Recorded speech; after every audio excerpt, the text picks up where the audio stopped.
Jai Hind everyone. Welcome to day 23 of vocabulary session. I hope सब स्वस्थ होंगे, तंदुरुस्त होंगे और vocabulary session से रूट वर्ड्स को सीख रहे होंगे। तो सेशन को बिगिन करते हैं। इंस्ट्रक्शंस आप सबके लिए सेम है जो मैं बहुत पहले से बोलता आ रहा हूं। सेशन को पेन एंड पेपर मोड से देखें, कोई भी नई वोकैबुलरी मिलती है उसको नोट डाउन करें और सेशन को सीक्वेंस से देखने की कोशिश करें, नंबर 1 से, तभी आपको इंप्रूवमेंट मिलने वाला है, अदरवाइज कहीं ना कहीं प्रॉब्लम रहेगी। अब वोकैबुलरी का सेशन जो अगर आप सीक्वेंस में देखना चाहते हो यूट्यूब पे भी मिल सकता है आपको। अपार्ट फ्रॉम दिस आपको अगर पीडीएफ चाहिए इडियम्स एंड फ्रेजेस के, वोकैबुलरीज के, फ्री ऑफ कॉस्ट वाला सेक्शन भी है वहां पे, तो वहां से आप डाउनलोड कर सकते हो। कहां से कर सकते हो? ई-लॉग्स एग्जाम एप्लीकेशन है जो गूगल प्ले स्टोर में लाइव हो चुकी है, तो वहां पे जाके आप वहां पे सर्च करेंगे ई-लॉग्स एग्जाम, तो आपको एप्लीकेशन रिफ्लेक्ट हो जाएगी और रिफ्लेक्ट होते ही उसको आप डाउनलोड कर ले, तो काफी हेल्पफुल रहने वाली है जितने भी कॉम्पिटिटिव एग्जाम के लिए प्रिपेयर कर रहे हैं या फिर आप स्कूल के स्टूडेंट है, तो तभी भी आपको काफी हेल्प करेगा उस एप्लीकेशन से। सेशन जो आज का होने वाला है वोकैबुलरी के रूट्स मैंने आपको लेस सेशंस में बताए थे, आज इसका एक छोटा सा टेस्ट होने वाला है, कल को भी एक छोटा सा टेस्ट होगा, फिर से दोबारा से आ जाएंगे हम रूट वर्ड्स में। तो जो भी अभी तक आपने सीखा है उसी पे बेस्ड है। क्वेश्चंस मैंने आपके सामने प्रेजेंट कर दिए हैं। अब ये स्कूल टाइम में जो मैच द फॉलोइंग हुआ करता था, ये आपका मैच द फॉलोइंग है। अभी आपको इसमें क्या करना है, इसको मैच करना है और देखना है क्या आपका आंसर होगा।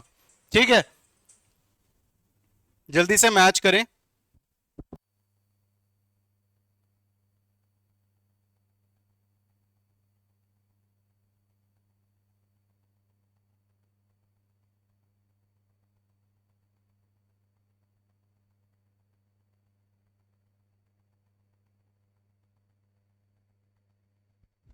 यस, तो ये थोड़ा सा पॉज था, अब आगे देख लो आप यहां पे कि आपका आंसर्स क्या होने वाला है। ग्राफोलॉजी, ग्राफोलॉजी का आपका मैच किस में बन रहा है देखते हैं। यहाँ पे ग्राफो वर्ड आया, फिर इसके साथ हमने किसको ऐड जोड़ा है, लॉजी को जोड़ा है। सो ग्राफो वर्ड आया देन लॉजी आया, तो ग्राफोलॉजी कहां पे मैच कर रहा है देखो। ग्राफो राइट के लिए, लॉजी ब्यूटीफुल नहीं होगा, साइंस नहीं होगा, कंडीशन नहीं होगा, ये भी नहीं होगा, एनालिसिस ऑफ हैंडराइटिंग ऑब्वियसली ये होगा। ग्राफो होता है रिटन से, राइट से होता है, जैसे आपका ज्योग्राफी होता है। नेक्स्ट वन कैलीग्राफी, कैली ब्यूटीफुल के लिए यूज होता है, ग्राफी राइट के लिए। ब्यूटीफुल राइटिंग कहां पे दिख रहा है, जहां पे दिख रहा है सीधा वहीं पे ऐड कर देंगे। ब्यूटीफुल हैंड राइटिंग, ये रहा beautiful handwriting, hand writing as an artistic expression. Callipygian, callipygian possessed of beautiful buttocks, ठीक है, उसको बोला जाता है। कैकोग्राफी, कैको बैड के लिए यूज होता है, गंदी हैंड राइटिंग कहां पे है, बैड हैंड राइटिंग कहां पे है, एफ। देखो आंसर्स आते भी नहीं है ना, फिर भी आप आंसर कर सकते हो। अब एक बात बताता हूं, मैं कई बार ना वोकैबुलरी, हमारा भी कई बार शेड्यूल ऐसा होता है, कई बार हम बिजी होते हैं और वोकैबुलरी हम भी कई बार कनेक्ट नहीं कर पाते कि हमने एकदम से रिकलेक्ट नहीं कर पाए कि ये क्या है। बट कैली वर्ड आते ही मेरे दिमाग में क्या आता है, ब्यूटीफुल है। कैको आते ही बैड आ जाता है, ग्राफी मतलब राइट आ जाता है, गैमोस आते ही मैरिज आ जाता है, मोनो आते ही वन आ जाता है। तो ऐसी आपके दिमाग में भी आने चाहिए, और अगर ऐसे आने लग गए तो आप एग्जाम में कभी गलती नहीं करने वाले हो। जिरोंटोलॉजी, अब जिरोंटोलॉजी क्या, बूढ़ा था और बूढ़ों की स्टडी, और बूढ़ों की स्टडी वाला कहां पे है देख लो, यहां पे जिरोंटोलॉजी कहां दिख रहा है आपको, जिरोंटोलॉजी कहां दिख रहा है, साइंस ऑफ सोशल प्रॉब्लम्स, ये रहा आपका जिरोंटोलॉजी। नेक्स्ट इज सेनिलिटी, सेनिलिटी, अब सेनिलिटी क्या होगा आपका, जाएगा ये कंडीशंस ऑफ एजिंग और ग्रोइंग ओल्ड, ये जाएगा आपका, इस पे जाएगा। मतलब सेनाइल, मैंने आपको बताया था सेनाइल मतलब होता है जब बूढ़ा होता है कोई, किसी की याददाश्त कमजोर हो रही होती है, उसको बोला जाता है। और सेनेसेंस, सेनेसेंस आपका ऐड हो जाएगा कंडीशंस ऑफ एजिंग और ग्रोइंग ओल्ड, तो यहां पे आपका आंसर इसके साथ मैच हो जाएगा। आई होप सारे स्टूडेंट्स के आंसर सही हो।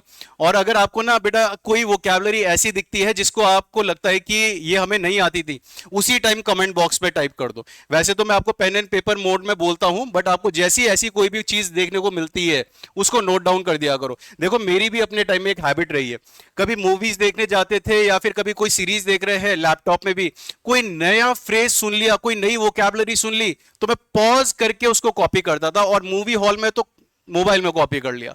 एक हैबिट आपकी ऐसी होनी चाहिए सीखने वाली, मतलब desire to learn is very important. और जनरली आप क्या करते हो, आप स्किप कर देते हो, कोई बात नहीं कि छूट गया वर्ड, बट एक एक वर्ड इंपॉर्टेंट रहता है आपके एग्जाम के लिए, और या फिर एग्जाम के लिए भी नहीं तो आपकी पर्सनैलिटी के लिए तो इंपॉर्टेंट रहता ही है। Next is graphology, true false आ गया, आपको हाँ या ना में आंसर करना है। Graphology analyses the grammar, spelling and sentence structure of written material. तो यहां पे आपका आंसर क्या हो जाएगा? फॉल्स हो जाएगा, क्योंकि इसमें तो हैंड राइटिंग को स्टडी करा जाता है कि आपकी राइटिंग कैसी है, ठीक है, वहां पे ग्राफोलॉजी बोला जाएगा। A calligrapher creates artistic forms of alphabetical symbols. Obviously calligrapher क्या होगा? ब्यूटीफुल हैंड राइटिंग वाला होता है। Tight slacks are best worn by the callipygian anatomy. Anatomy structure को बोलते हैं, एनाटॉमी किसको बोलेंगे? स्ट्रक्चर। और कैलिपिजन बोला जाता है जिसके ब्यूटीफुल बटक्स होते हैं, मतलब शेप होता है वैसा, तो उसको बोला जाता है। तो यहाँ पे टाइट स्लैक्स ऑब्वियसली उन पे क्या होगा? अच्छा लगेगा, तो इसलिए वो ट्रू बोल सकते हैं। Cacographic writing is easy to read. जो कैकोग्राफिक राइटिंग होती है उसे अच्छे से पढ़ सकते हैं। कैको बैड होता है तो इजी टू रीड नहीं होता, फॉल्स होता है। Gerontology aims to help old people live more comfortably. तो यहां पे आपका आंसर क्या होने वाला है? Aims to help old people live, yes true होगा। जेरोंटोलॉजी बूढ़ों वाली स्टडी के लिए बारे में, और उसमें एम करा जाता है कि वो कैसे जिंदगी जी सके और क्या क्या प्रॉब्लम वो फेस करते हैं। Senile people are old but very vigorous and mentally alert. False. जो सेनाइल होते हैं वो कैसे? बूढ़े होते हैं, याददाश्त जा चुकी होती है, मेंटली अलर्ट नहीं होते। In a society dedicated to the worship of youth, senescence is not an attractive prospect. In a society of dedicate, जहां पे यूथ को हम वर्शिप करते हैं, यूथ को सब कुछ समझते हैं, senescence is not an attractive prospect, true हो जाएगा। ठीक है, मतलब क्या है? जहां पे यूथ को बहुत प्राथमिकता दी जाती है, जहां पे यूथ ही आगे रहता है, तो सेनेसेंस मतलब क्या है? बूढ़ों को तो हर जगह पीछे ही रखता है, तो वो बात बोली गई है, तो ये बात क्या है? ट्रू है यहाँ पे। Moving towards our next test. Next test आपके सामने ये रहा, और अभी इसके आंसर करने आपने वीडियो को फिर से पॉज करके आप इसको अटेम्प्ट कर सकते हो। क्वेश्चंस है pertaining to the study of non medical problems of the age, मतलब रिलेटेड बताना है आपको, एक एडजेक्टिव बताना है कि इससे क्या आंसर होगा आपका, कि इससे रिलेटेड आंसर है। Pertaining to the study of non medical problems of the aged, जो नॉन मेडिकल प्रॉब्लम्स होगी। देखो एक तो गैरियाट्रिक्स था, बट यहां पे हम क्या बोलेंगे?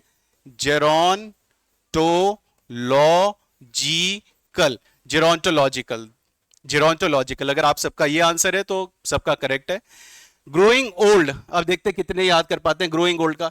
सेनेसेंट, आपको याद आ रहा होगा एस से, सेनेसेंट, सेनेसेंट बूढ़ा होता हुआ, senescent. Pertaining to hand writing as an artistic expression, adjective, adjective. देखो कैली को याद करा, मेरे को भी नहीं याद, मैंने बोला कैली आएगा, और फिर राइटिंग के लिए क्या आया? ग्राफी आया, तो कैलीग्राफिक बन जाएगा वो कैबलरी। Next is one who uses ugly illegible handwriting, जो अगली इलेजिबल हैंडराइटिंग को यूज करता है उसको क्या बोलेंगे? अब फिर से याद नहीं आया तो कैको को याद आया, और कैको ग्राफर बना दिया। और अगर किसी ने ना कैकोग्राफर के अलावा कैकोग्राफिस्ट भी लिखा है, वो भी सही है, वो भी कोई गलत नहीं है, वो भी करेक्ट है। Next is mentally and physically deteriorated from old age, ठीक है, तो यहां पे आपका क्या आ जाएगा? वोकैबुलरी सेनाइल आ जाएगा। हम क्या यूज करेंगे? सेनाइल को यूज करेंगे। Pertaining to the analysis of hand writing, analysis किसका? हैंड राइटिंग का, तो उसको क्या बोला जाएगा? GRAPHOLO। पर्टेनिंग बोला है, रिलेटेड बोला है, लॉजिकल, ग्राफोलॉजिकल। और अगर वैसा होता तो हम ग्राफोलॉजिस्ट बोलते, क्या बोलते? ग्राफोलॉजिस्ट बोलते हैं। पोजेस्ड ऑफ ब्यूटीफुल और शेपली बटक्स, तो ये अभी आपको बताया मैंने, तो यहां पे हम क्या यूज करेंगे? कैली पिजन यूज करेंगे, कैली पिजन यूज करेंगे। ठीक है, तो ये थी आपकी कुछ वोकैबुलरीज जो अभी आपकी टेस्ट में मैंने आपके सामने प्रेजेंट करी है। आपका रिव्यू ऑफ वोकैबुलरीज चल रहा है। नेक्स्ट इज, अब आपको वोकैबुलरीज कितनी याद है, कितनी याद है अभी मालूम चलेगा। यहाँ पे आपके सामने वोकैबुलरीज मैंने प्रेजेंट कर दी है, ऑप्शंस आपके सामने हैं, इन ऑप्शंस के अकॉर्डिंग आपको क्या करना है? अभी अटेम्प्ट करना है। तो ये रहे आपके सामने, प्रैक्टिशनर ट्रेंड इन फ्रीडियन टेक्निक्स। फ्रीडियन टेक्निक्स मैंने आपको बताया था, इसमें आपका जो आंसर होने वाला है, देखो मैं टाइम ज्यादा वेस्ट नहीं करूंगा, आप वीडियो को पॉज कर सकते हो, अटेम्प्ट कर सकते हो। मेरा पर्पस क्या है? डिलीवर करना है यहाँ पे नॉलेज को, ये नहीं कि मैं टाइम वेस्ट करवाऊं बातों में। तो यहाँ पे आप वीडियो को पॉज करके जल्दी से आंसर करो और फिर उसके बाद आ जाओ। अब यहाँ पे साइको एनालिस्ट इसका आंसर हो जाएगा। फुट डॉक्टर, पांव वाला डॉक्टर कौन? पॉडियाट्रिस्ट हो जाएगा। हैंड राइटिंग एनालिस्ट कौन होगा? हैंड राइटिंग का एनालिसिस करने वाला ग्राफोलॉजिस्ट होगा। मेंटली और इमोशनली डिस्टर्ब कौन होने वाला है? जो मेंटली और इमोशनली डिस्टर्ब रहता है उसको क्या बोलेंगे? साइकोपैथिक बोलेंगे। ठीक है, next. Originating in the emotions, जो इमोशंस में ओरिजिनेट हो, साइकोजेनिक, जेनेसिस बताता है किसी चीज का उत्पन्न होना, पैदा होना। अब कई जो सेशन को अभी देख रहे होंगे वो सोच रहे होंगे कि सर ने बड़ा फास्ट करवा दिया आंसर्स। ऐसा कुछ नहीं है। मैं सेशन में ये उनके लिए कंडक्ट करवाया जा रहा है जो सीक्वेंस में देख रहे हैं, उनके लिए नहीं जो बीच में आ रहे हैं। तो ये जो सेशन चल रहा है, अगर आप सीक्वेंस में देख के आते हो तो कहीं प्रॉब्लम नहीं आने वाली है। तो इस तरीके से अगर पढ़ाई करते हो, देखो एक बात बोली जाती है ना, winners are not the different people but they do the work differently. वो थोड़ा डिफरेंट काम करते हैं। तो मैं भी आपको यहाँ पे जो अप्रोच बता रहा हूँ कुछ इस तरीके की है कि अगर आप सीक्वेंस में देखोगे तो प्रॉब्लम नहीं आएगा, हम स्पीड में चलेंगे। बट अगर आपने सेशन को पहले के नहीं देखे में तो प्रॉब्लम आएगी। पॉज करो, आंसर करो। ठीक है, अब सोल्यूशन ये रहा। Describe bodily elements tied up with the emotions. Bodily psycho आया, सोमैटिक आया, सोमा बॉडी के लिए बोलते हैं। गम स्पेशलिस्ट को कौन बोलेंगे? पेरीमीटर वाला बताया था, आसपास वाला दांत, पेरिडोंटिस्ट हो जाएगा। स्पेशलिस्ट इन टूथ एक्सट्रैक्शन, जो दांत निकालने वाला होता है उसको एक्सोडोंटिस्ट बोलते हैं। Blood pressure apparatus, blood pressure वाला, उसको सिफिग्मो मैनोमीटर बोलते हैं। Prediction by palm reading, palm reading वाला प्रेडिक्शंस के लिए हम क्या यूज करेंगे? Palm reading. पाम के लिए खायरो ऐड कर देते हैं, और पाम रीडिंग जिसको खायरोमैंसी बोलेंगे। और खायरोमैंसी वाला जो मैंने आपको पामिस्ट भी बताया था, अगर जो खायरोमैंसर होगा उसको पामिस्ट भी बोलते हैं। और इसका एक सिनोनियम पामिस्ट्री पामिस्ट्री भी होता है। इसका एक सिनोनियम आपका पामिस्ट्री भी होता है। 11 to 15 जल्दी से वीडियो को पॉज करें और जल्दी से आंसर करें। गो फॉर इट, आपके पास टाइम है। पोजेस्ड ऑफ शेपली पोस्टीरियर, मतलब पोस्टीरियर बटक्स के बारे में बात हो रही, जिसका पीछे का पार्ट बहुत ही कैसा है? शेपली है। आर्टिस्टिक हैंडराइटिंग, आर्टिस्टिक हैंडराइटिंग क्या होगा आपका? कैलीग्राफी होगा। ग्रोइंग ओल्ड क्या होगा? जो बूढ़ा हो रहा है। तो बूढ़े होने के लिए मैंने आपको क्या बताया था? एक आपका सिनाइल है और आपका सेनेसेंट है। सेनेसेंट मतलब क्या? बूढ़े होते हुए। Medical speciality dealing with the aged, तो जेरोंटोलॉजी आपका इसका आंसर हो जाएगा। Anti social person who may commit criminal acts, anti social person किसे बोलेंगे? साइकोपैथ को बोलेंगे। वैसे अगर आपने सोशोपैथ भी कराया, बोथ आर करेक्ट, दोनों के दोनों सही हैं, ऐसा नहीं कि एक गलत है, दोनों के दोनों सही हैं आपके। तो ये थे आपके सामने आंसर्स, और ये है आपका सेशन का एंड। तो ये सेशन जो है आज आपका, मैंने कोई स्पीड में नहीं करवाया, आने वाले टाइम में मैं और तेज स्पीड में करवाऊंगा और काफी सारे क्वेश्चंस करवा दूंगा। और ये उनको बड़ा अच्छा लगने वाला है जो सेशन को सीक्वेंस में देखते हैं। तो प्लीज अगर आपको कोई बात बोली गई है तो उन इंस्ट्रक्शंस को फॉलो जरूर करें। That's all. Jai Hind everyone.